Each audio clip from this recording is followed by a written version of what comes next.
Hi, welcome to our channel where we share the most intriguing stories. Out here, 12 miles from the nearest neighbor, I thought I'd found peace. No noise, no rules, just forest, steel, and silence. But then they came. Smiling, clipboard-wielding tyrants in khakis. Now it's war, and I've got cameras, evidence, and nothing left to lose. I never wanted neighbors. Not the noisy kind, not the nosy kind, and especially not the clipboard-wielding kind who consider khaki vests and laminated bylaws suitable for casual wear. That's why I bought 12 acres of old farmland way out in the hills of Rutherford County, Tennessee, a forgotten patch of earth surrounded by trees and a rusting wire fence with a sagging barn, a creaky front porch, and just enough silence to keep a man sane. After my divorce, I wasn't looking for community. I was looking for insulation, peace, fiber optic internet, and a second chance. I found all of that in the Randall place, or as the locals still called it, Old Sutton Farm. Structurally, the house was a disaster when I bought it. Leaking roof, raccoons in the attic, plumbing straight out of the Dust Bowl. But I didn't care. I'd audited government assets that were in worse shape. I rebuilt it from the ground up, kept the original beams where I could, laid in smart sensors, installed a self-contained backup generator, and put in a full security system with thermal night vision and redundant power storage.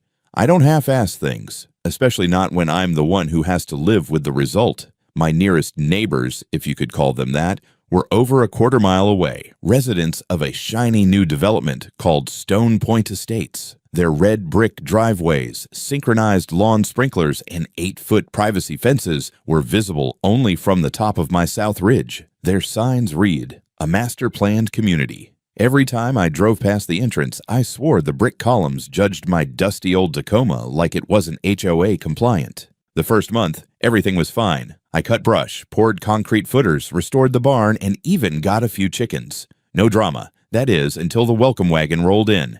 It was a Tuesday morning. I was outside leveling gravel for the north walkway when I saw a white Lexus creeping up my drive like it was inspecting property for a foreclosure auction. Out stepped 3 people, a slim blonde woman in designer sunglasses and tennis shoes too clean for actual tennis, a man with an iPad tucked under his arm, and another guy who looked like a walking liability waiver. The woman waved like we were old friends. "Hi there. You must be the new owner. I'm Karen Blaylock, president of the Stone Point Estates Homeowners Association. We just wanted to formally welcome you to the neighborhood." I nodded slowly. "I'm not in the neighborhood." Karen laughed politely, like I'd made a joke. "Oh, don't be modest. Your lot technically borders our community expansion phase. We think of you as part of the greater Stone Point family." I leaned on my shovel. "This land's not part of any HOA. I confirmed that before I bought it. County line ends at the ridge." Karen's smile didn't even twitch. "Well, that's a matter of perspective. Many of our residents are concerned about visual cohesion in the area. You know, consistency of sightlines, maintenance standards, community value. We'd love to invite you to our next general meeting, just to introduce yourself." The man with the iPad added, "And we have a non-member participation clause. It's purely voluntary, of course, but we do encourage alignment with the community code." I wiped sweat from my brow and gave them the most polite "get off my land" I could muster. "I appreciate the visit, but I'm not interested. My land, my rules. I'm not joining any HOA, and I don't need alignment with anything. Good day." Karen's sunglasses tilted down slightly. She wasn't used to hearing no, especially not with boundary markers and survey pins already in the ground. "Well," she said coolly, "we hope you'll reconsider. It's in everyone's best interest that we maintain community integrity." I watched them walk back to their Lexus. The guy with the iPad took a few pictures of my solar rack on the way out. That was the first red flag. A week later, I got a letter in the mailbox. No stamp, no postmark. Just typed text on HOA stationery and a tone so syrupy it might have come with a pancake. It gently reminded me of the voluntary landscaping guidelines and encouraged me to trim my hedges, lower my fence line, and consider relocating the solar panel array to a more discreet quadrant of the lot. It ended with, "Stone Point thrives on harmony. Let's keep it that way." I crumpled it and tossed it in the burn barrel. A few nights after that, I noticed slow-moving headlights crawling past my front fence. I don't get traffic. My property isn't on the way to anything. I checked the cameras. A black SUV idling at the road, then reversing, then returning half an hour later. I didn't recognize the vehicle, but the tag frame said, "Proud to be Stone Point." I started sleeping with the security app open. Then came the second visit. No Lexus this time, just a man in a golf cart with a vest labeled HOA Patrol. He stopped at my gate, took out a laser measure, and aimed it at my fence. I opened the barn door and stepped out with a drill in my hand. He bolted like a rabbit. At that point, I did what I always do when people start acting like rules don't apply. I documented everything. I uploaded the footage, filed a trespass incident with the sheriff, and installed a second wave of cameras. Thermal, motion-triggered, cloud-synced. I didn't say a word to them. But I knew this wasn't over, because when people like Karen don't get what they want politely, they start getting creative. It didn't take long before the strange visits turned into something uglier. At first, it was almost funny, like the HOA was playing neighborhood spy games. A few days after the golf cart incident, I came home from a supply run in town to find my mailbox hanging half open, a folded sheet of printer paper barely tucked inside. No envelope, no signature, just bold black text across the top. "You are out of alignment with the Stone Point community aesthetic." The rest was a list of items: my solar panel rack, the height of my fencing, excessive visibility of utility fixtures, and even my barn's non-standard paint coloration. The letter closed with the line, "Compliance is not optional. You've been warned." I scanned it, time-stamped it, and filed it away. I wasn't rattled. Yet. But that changed the next time I checked the security feed from my north camera. Two figures in blue vests were on my property. I watched them walk 20 feet past the fence line, laser measures out, one of them stepping right through my vegetable bed to take readings along the foundation of my barn. They moved quickly and deliberately, clearly not amateurs. I scrolled back and caught their arrival on camera. A gray pickup with a Stone Point maintenance team magnet on the driver's side door. No plates visible, of course. I checked the timestamp. They came while I was gone for exactly 28 minutes. That was too precise to be coincidence. Someone was watching my schedule. That night, I walked the fence line with a flashlight and a sidearm. I didn't expect a confrontation, but I was done being passive. These people weren't just annoying. They were crossing legal lines. The next morning, I filed a formal police report for trespassing, submitted the footage, and sent certified letters to both the county sheriff's department and the HOA's listed office address stating, in clear legal terms, that my property was private, not under HOA jurisdiction, and that further encroachment would result in prosecution. 3 days later, I got a reply. Not from the sheriff, not from any county office, but from a Stone Point Estates legal liaison on letterhead that looked a little too professional to be community-run. The tone was sharp. It claimed that Stone Point Estates reserves the right to enforce visual and functional harmony in adjacent properties affecting the community identity, and that refusal to comply with standard neighborhood aesthetics may result in further action. There was a threat between every line. No law cited, no jurisdiction claimed, just veiled language about expectations and standards. I handed the letter off to my lawyer in Nashville, who nearly laughed herself out of her chair. She confirmed what I already knew. They had no authority. Zero. Not over me. Not over my land. Their covenant didn't extend a single inch beyond their platted development boundary. I was a stubborn fence post in their path to aesthetic domination. I thought that might be the end of it. Then I started finding footprints, not tire tracks. Footprints, deep, direct, and recent. They showed up just behind the tree line, north side, where the cameras only caught motion if something got close enough to the fence line. Someone was watching me, waiting, probing. I moved 2 thermal sensors deeper into the woods and added a 360-degree camera dome above the barn. I also added a failsafe, a second recording node hidden in the attic with redundant power, streaming everything off-site. One evening, just before dusk, I heard a car slow roll past the end of my drive. I stayed inside and pulled up the live feed. There it was again, the black SUV. This time, it didn't just stop, it parked. I zoomed in. Karen. She sat behind the wheel for about 5 minutes, staring down my driveway, tapping something on her phone. Then she drove away. No note this time. No letter, just a presence. The next morning, another envelope appeared in my mailbox. It was handwritten. I'd hate for something unpleasant to happen out here. You're so isolated. That was it. No signature, no return address. I had it tested for fingerprints and set up a perimeter alarm. The night after that, my south floodlight clicked on at 3:27 a.m. The camera feed showed someone darting back into the woods. A dark hoodie, maybe a man, maybe not. Too fast to catch a face, but they knew where the cameras were. And they were testing me. I didn't sleep that night. I sat at the kitchen table with the lights off and a cup of strong coffee in hand, watching the monitors. Something was coming. And I was ready. It happened on a Friday night, quiet, uneventful, the kind of evening I usually spent rewatching old noir films with a glass of rye and my phone face down. I'd just finished The Maltese Falcon and was getting ready to shut everything down when the security lights flared like lightning behind the living room blinds. At first, I thought it was an animal tripping the infrared, maybe a deer or one of the neighborhood raccoons getting bold again. But then came the pounding. 3 loud, deliberate bangs on the door. Not a knock, a demand. Then came the shouting. "Step out of the house! Hands where we can see 'em!" I froze. Another voice, this one closer to the window. "Is there a weapon inside? Are you alone in the house?" The way the voices cut through the dark, amplified by adrenaline and megaphones, I couldn't tell if it was real or some deeply twisted prank. But when I edged toward the front window and peeked through the corner of the blinds, I saw flashlights, 3 of them, cutting across my yard like searchlights over a prison yard. Blue and red lights bounced against the trees. My driveway was blocked by 2 marked cruisers and 1 unmarked SUV, all of them still running. The fear hit late, like my body was still buffering. I moved on instinct. I grabbed my wallet, took my phone, pulled up my camera feed, all cams recording, and walked toward the door slowly, both hands up. When I opened the door, one of the officers leveled his flashlight directly at my chest and barked, "Stop! Don't move!" I didn't. "I'm unarmed," I said slowly.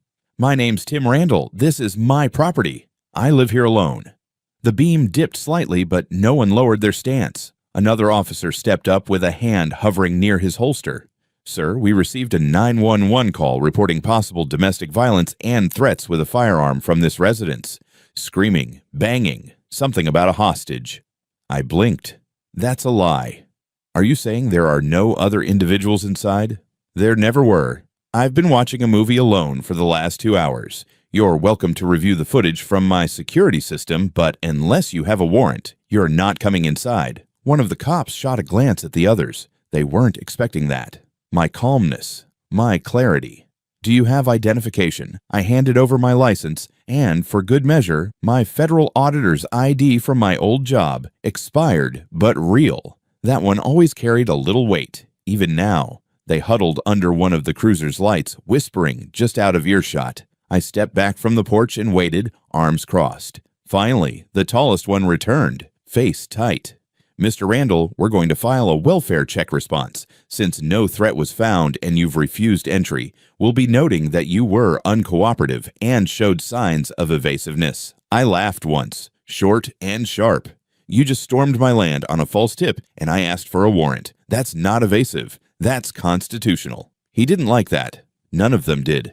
But they also didn't have anything to hold me on. I watched them leave slowly, 1 car at a time, their lights killing the darkness and strobing pulses as they reversed out of my drive. The last one lingered an extra second. High beams pointed directly into my house. I didn't go back to bed. Instead, I downloaded all the footage, front yard, gate camera, the thermal overlay showing no motion whatsoever before the lights and sirens rolled in. No screaming, no one else. Just me and a digital library of proof. Then I queued up the tape from earlier that evening, around 9:55. There it was, a black SUV, the same one from before, same make, same HOA placard. It parked just outside the tree line by the ridge, behind the bushes where one of my camera angles caught it in partial silhouette. A figure stepped out, blonde, athletic, phone in hand. Karen. She paced in tight circles, phone pressed to her ear, checked her watch, then ducked back into the vehicle and drove off. At 10:04, the cruisers showed up. I played it again. 8 minutes between her arriving and the cops storming my porch. Coincidence? Not a chance.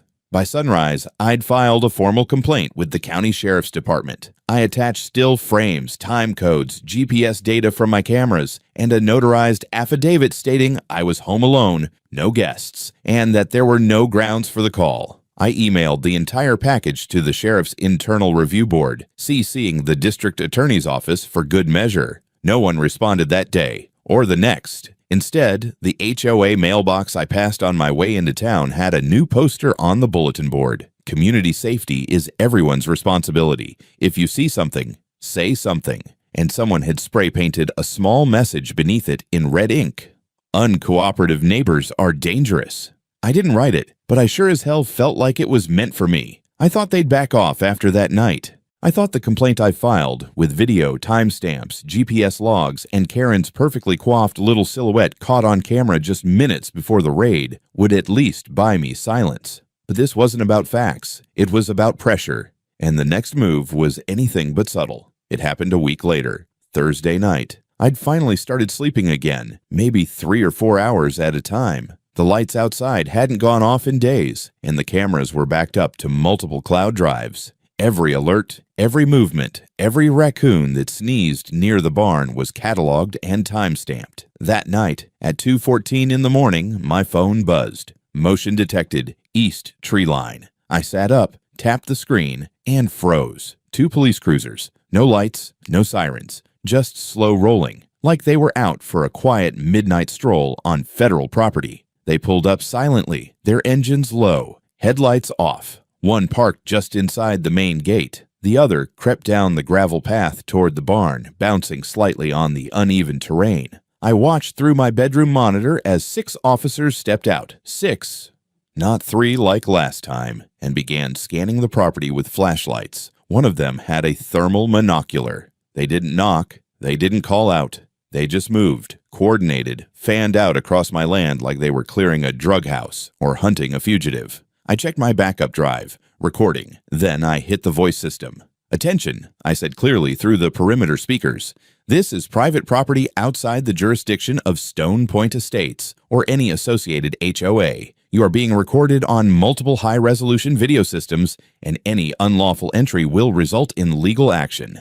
They didn't react. One officer angled his flashlight toward the nearest camera and shined directly into it for a solid 10 seconds, like he was trying to burn it out with his gaze alone. Another took a few steps onto the porch and peered into the living room window. I didn't move. I didn't blink. Instead, I hit record on my phone, then called my lawyer. By the time the officers left, about 17 minutes after arrival, they hadn't knocked once. Just scoped the perimeter, peered into the barn windows, then quietly retreated like nothing happened. If I hadn't had cameras, it would have been like they were never there. I filed a second complaint before breakfast. This time, I called the sheriff's office directly. I demanded names, shift records, incident numbers. I wanted to know what the hell was going on and who authorized a stealth visit to private land without a warrant, a call, or probable cause. The deputy on the line tried to play dumb, claimed it was probably just a routine drive-by safety sweep, and that no incident had been logged at my address. Bullshit. They had 6 officers in 2 cars at 2 in the morning, crawling across my property like burglars with badges, and no one wrote it down. By noon, I'd compiled a new report, backed with time-coded surveillance stills from 5 angles, including thermal. I sent it to the county's Internal Affairs Division, the district attorney, and the State Board for Law Enforcement Oversight. I CC'd the local newspaper just for good measure. Still, no one called me back. That evening, I reviewed the footage again, this time frame by frame.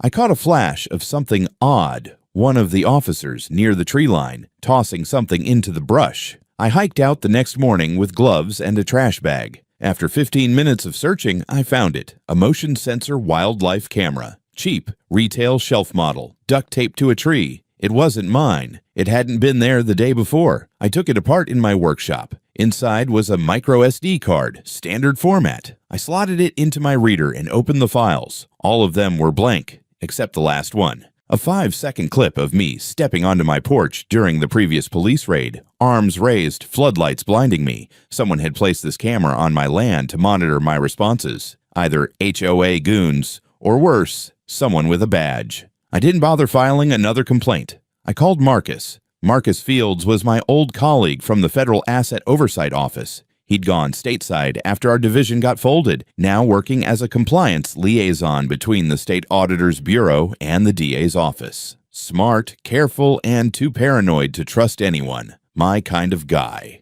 When I laid out what had happened, the false police call, the unsanctioned midnight sweep, the surveillance camera planted on my land, he didn't even pause. "They're testing you," he said, trying to provoke a reaction, make you look unstable, scare you into selling or joining. Classic jurisdictional harassment tactic. Their HOA. How the hell are they pulling strings at the sheriff's department? Marcus sighed.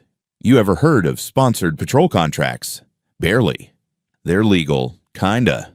HOAs can hire off-duty cops as private security. It's not officially a police action, but it walks and talks like one. Problem is, it's only supposed to cover the HOA's own land. If they're sending those patrols onto yours using city or county resources, that's illegal as hell. I leaned back in my chair.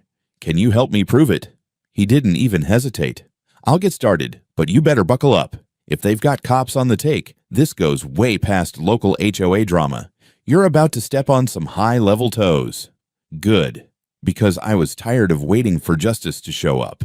Now, I was bringing it with me. I didn't sleep for the next 48 hours, not because I was afraid. Though, let's be honest, having cops crawl across your property in the dead of night does rattle the nerves, but because I was busy. I wasn't just playing defense anymore. I was building a case. Marcus came through faster than I expected. By Sunday evening, he'd already dug up the patrol contract between the Stone Point Estates HOA and the county sheriff's department. It was a sanitized PDF, of course, public-facing, full of vague language about community safety initiatives and voluntary off-duty enforcement visibility. But Marcus also had access to the back-end system, internal memos, shift logs, vendor payment records. And there it was. Two names, Deputy Clark and Officer Menard, listed as community liaisons on contract duty, funded by Stone Point HOA. Same two who'd been on my porch at 10:04 that first night. Same badge numbers, same bullshit. Worse yet, the geographic coverage maps attached to the agreement showed something shocking. My land, clearly outside the HOA boundary, was included in their visible patrol range. Marcus ran the overlay with the official parcel data from the county registrar's office. The HOA had submitted a falsified map.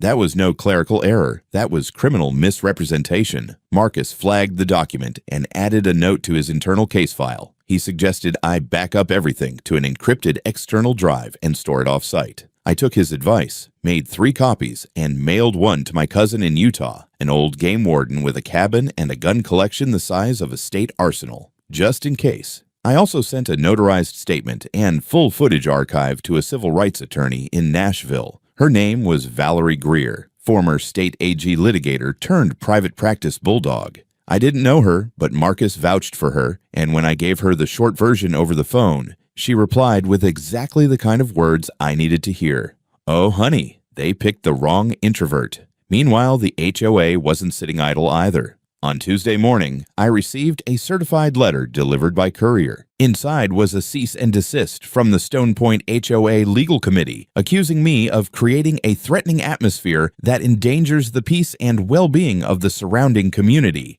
Attached were 3 printed stills allegedly from surveillance footage showing me brandishing a firearm on my porch. Only it wasn't a firearm, it was my post hole digger. I'd been replanting an old fence line earlier that week, and the handle of the tool had caught the afternoon light just right. I recognized the moment immediately from my own security feed. The HOA image, though, it was darker, grainer, cropped just enough to obscure the tool's head. The shadows were deepened, contrast boosted, and there was even a slight digital blur around the hands, as if someone had edited the picture to enhance the illusion of a weapon. I scanned the photo into a forensic analysis tool I used back in the audit division. Metadata confirmed what I suspected. The image had been altered. No camera data, no timestamp, just layers and a signature from a free editing app. They were fabricating evidence. This wasn't just harassment anymore. This was entrapment. I forwarded everything to Valerie. She called me back within the hour, half laughing, half furious.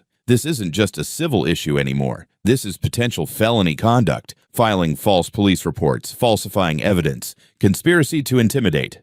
We're going to sue the HOA, but also loop in the DA for criminal referrals. Good, I said, but I want more than that. Oh, I want to subpoena every patrol report, HOA board meeting transcript, every dime paid to these officers. I want them in front of a judge. I want them under oath.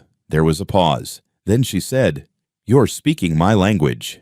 And just like that, the game changed. Valerie filed an intent to sue letter the next day, addressed to both the Stone Point HOA and the Sheriff's Department, with copies sent to the county board and the local news station. She demanded a full accounting of the patrol program, a retraction of the cease and desist, and an immediate cessation of any HOA activity involving my land. That same afternoon, a plain black SUV rolled past my property at a crawl. No plates, no markings, just dark windows and a feeling in my gut like someone was taking mental notes. I waved at the camera as it passed. Later that night, while reviewing security footage, I noticed another vehicle, this time parked across the road behind some brush. Headlights off, no movement, just watching.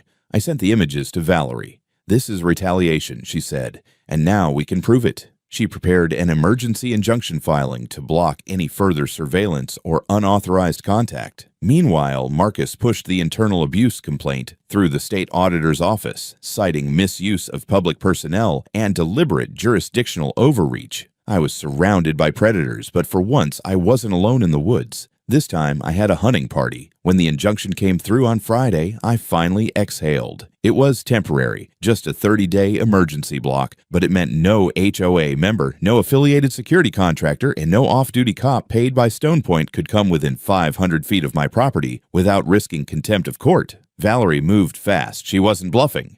The Sheriff's Department got their notice by certified mail, and the HOA's legal office received theirs in person from a deputy U.S. Marshal. Valerie wanted to make a statement. The silence that followed was unnerving. No SUVs idling near the tree line, no patrols rolling by after midnight, not even a passive-aggressive HOA newsletter dropped in my mailbox. For the first time in weeks, my land felt still again. Too still. By Monday, that calm shattered. A thick manila envelope arrived at my P.O. box from a private law firm I didn't recognize. Inside was a formal notice of intent to file suit against me. The plaintiff, Karen Blaylock, in her capacity as president of Stone Point Estates HOA. The claim that I posed a credible and ongoing threat to community peace, had brandished weapons in plain view, engaged in anti-social surveillance, and hindered emergency response operations by refusing police entry. Attached were another set of photographs, this time color-printed, glossy, professionally arranged in a report. But she'd gone too far this time. One image showed me in profile holding what was clearly a shovel, but someone had digitally inserted a rifle stock into the image. The scale was wrong. The shadow was off, but the effort was there. Another image showed me standing near my truck with what looked like a handgun at my waist. Only, I hadn't carried one in years. Zooming in, the so-called gun was the black nylon holster of my work gloves, looped on my belt. It was a forged narrative. A propaganda dossier. I contacted Valerie. She went quiet for a moment after reviewing the scans. "Okay," she said slowly, "this is not civil anymore. We're escalating this." She brought in a certified forensic analyst, Sarah Meets, a 30-year veteran of federal image authentication and court evidence protocol. Sarah examined the photos and concluded that several had undergone substantial digital manipulation, with inconsistencies in metadata, layering, and pixel mapping. She drafted a sworn affidavit and signed under penalty of perjury. That was enough. Valerie filed a motion to dismiss Karen's preemptive suit with prejudice, meaning it couldn't be refiled, and filed our own civil suit in federal court, Randall versus Stone Point Estates HOA, citing harassment, defamation, conspiracy, violation of civil liberties, and intentional infliction of emotional distress. But we weren't done. Marcus dug deeper into HOA communications. Through public meeting logs and old newsletters, he tracked a recurring theme: pressure from Karen and the board to resolve the Randall parcel. They'd apparently been trying to buy up adjacent lots to make way for a planned clubhouse and private road expansion. My land was in the way. There it was, the motive. I was never just an annoyance to them. I was an obstacle to a $1 million plan. Digging further, Marcus traced campaign donations from the HOA to 2 sitting county commissioners, both of whom had approved the off-duty patrol contract despite red flags. He marked the trail in a separate file, sent it to Valerie, and said, "We might be looking at RICO violations." Meanwhile, I filed a report with the State Board of Peace Officer Standards and Training. It outlined the role of Deputy Clark and Officer Menard, their moonlighting activities, and the fabricated evidence submitted under their names. Valerie attached the same in her civil filing, with copies to the Attorney General's office. That's when things got loud. On Thursday evening, as I pulled back into my driveway after picking up groceries, I saw flashing lights. Not cop cars this time, but media vans. Local Channel 7, WRCB News, and even an independent investigative reporter from Knoxville were parked by the fence. Someone had leaked the story. They asked questions I'd been waiting to answer for weeks. Yes, I had video proof of fabricated trespasses. Yes, I'd been falsely accused. Yes, I had forensic reports. Yes, I was taking it to court. And no, I wasn't going to settle quietly. That night, the HOA's boardroom flooded with angry emails from neighbors who'd had no idea what their dues were funding. Karen released a one-paragraph statement calling the accusations baseless and politically motivated. It was too late. The storm was coming, and I had the receipts. The media exposure did more than just stir public outrage. It lit a fuse under the county administration. The morning after the story aired, I was contacted by an internal affairs officer from the sheriff's department. He asked for a formal interview regarding Deputy Clark and Officer Menard, emphasizing that this was now part of an internal investigation opened under external pressure. I didn't have to guess where that pressure came from. Valerie had forwarded her entire case file to the state attorney general's office the day before. Meanwhile, the HOA's attempt to control the narrative backfired spectacularly. Karen Blaylock scheduled a press conference outside the Stone Point Community Clubhouse, flanked by a pair of HOA board members in suits and sunglasses. I watched it live online. She claimed she had acted out of concern for community safety, accused me of hoarding surveillance tools to monitor neighbors, and reiterated her claim that I had displayed firearms in a threatening manner. What she didn't know was that the entire time she was speaking, Valerie had submitted our motion to unseal the full subpoenaed communications from the HOA's internal Slack channels and board emails. And when the court approved it, it was like pulling the curtain back on a very ugly play. Dozens of messages revealed the true motive. Karen and several board members had been trying for months to pressure me off the land. One message read, "He's the last holdout. If we push him just a little harder, he'll crack or sell." Another from Karen herself. "Let's try again on Friday night. Loud noise. Maybe call in a welfare check." It wasn't just harassment. It was coordinated psychological warfare. We compiled the communications into a multi-page exhibit and filed them with our updated complaint. At the same time, the civil court approved our motion for expedited discovery and granted Valerie's request to depose key HOA members under oath. Karen was the first to be scheduled. Around this time, a new thread emerged. A quiet man named Jacob Greer reached out via Marcus. Jacob was a retired land assessor who had once worked as an external consultant during the HOA's expansion phase. Years prior, he still had copies of the original survey plats and environmental assessments. When we compared his data to the most recent filings Stone Point submitted to the county for zoning and infrastructure, guess what? There were discrepancies. Serious ones. The HOA had submitted revised boundaries that included nearly 2 acres of land not legally under their purview, including part of my property. They hadn't even tried to acquire it officially. They just redrew the map and submitted it with a notarized seal from a friendly surveyor. That, my friends, is felony fraud. Valerie called in a geodetic expert to verify. Then she filed a report with the State Board of Land Surveyors. Within days, the board launched its own inquiry into the forged survey data, and the notary in question was suspended pending investigation. As for the sheriff's office, well, things weren't going well there either. Deputy Clark went on leave, and Officer Menard stopped showing up to scheduled shifts. Whispers started leaking that both men had accepted off-the-books payments from HOA discretionary funds. Valerie motioned to freeze Stone Point's bank accounts to preserve potential evidence. The judge granted it, pending an emergency hearing. That's when the threats began. I started getting anonymous phone calls, no caller ID, silence on the line. Then a dead raccoon was thrown into my yard one night, right beneath my bedroom window. The next morning, someone left a typewritten note inside my mailbox. Unsigned. You think you've won, but this is just the beginning. Back off. That was it. I handed everything to the local PD, not the sheriff's department. They took it seriously, assigning a patrol officer to my road for the first time in weeks. I also upgraded my home system, motion-detecting thermal cameras, reinforced locks, and a separate off-site backup for all footage. If they wanted to keep pushing, I was ready. The world was watching now. I wasn't just some stubborn guy with solar panels anymore. I was the guy exposing systemic corruption tied up in land fraud, police collusion, and HOA abuse of power, and I wasn't going anywhere. I didn't sleep the night before the final hearing. Not because I was nervous, those days were long gone, but because I was going through every piece of evidence one more time. Valerie had assembled a monstrous case file, annotated footage from 4 different angles, thermal scans showing no presence of anyone else on my property during either police visit, side-by-side comparisons of forged and original survey maps, transcripts of HOA board chats, notarized timelines, and an affidavit from Jacob Greer.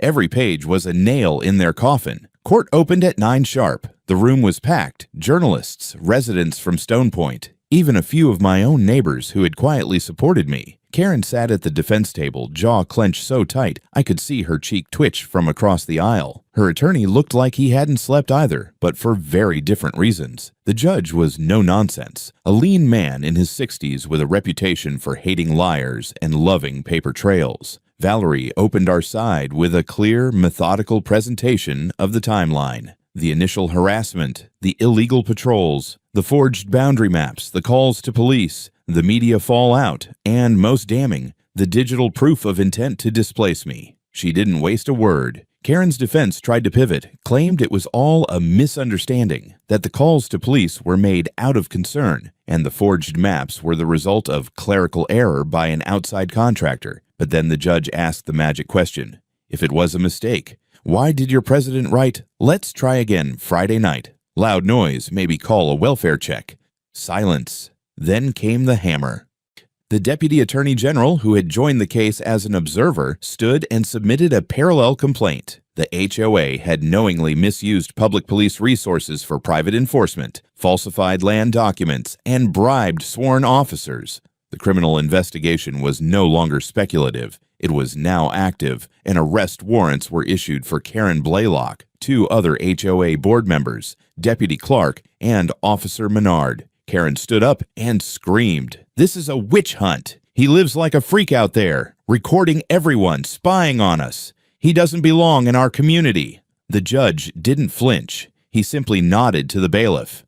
Karen was cuffed and escorted out of the courtroom in front of everyone. The final verdict came a week later. The HOA was dissolved by court order. Their assets, bank accounts, equipment, property were liquidated to pay fines, penalties, and restitution. I was awarded $1.1 million in compensatory damages plus legal costs. Valerie got herself a line of new clients just from that case alone. The remaining residents of Stone Point formed a new voluntary civic council with actual transparency and, most importantly, no jurisdiction over my land. As for me, I didn't move. I didn't sell. I didn't hide. I stayed. I built a new gate at the entrance, added steel bollards and proper lighting.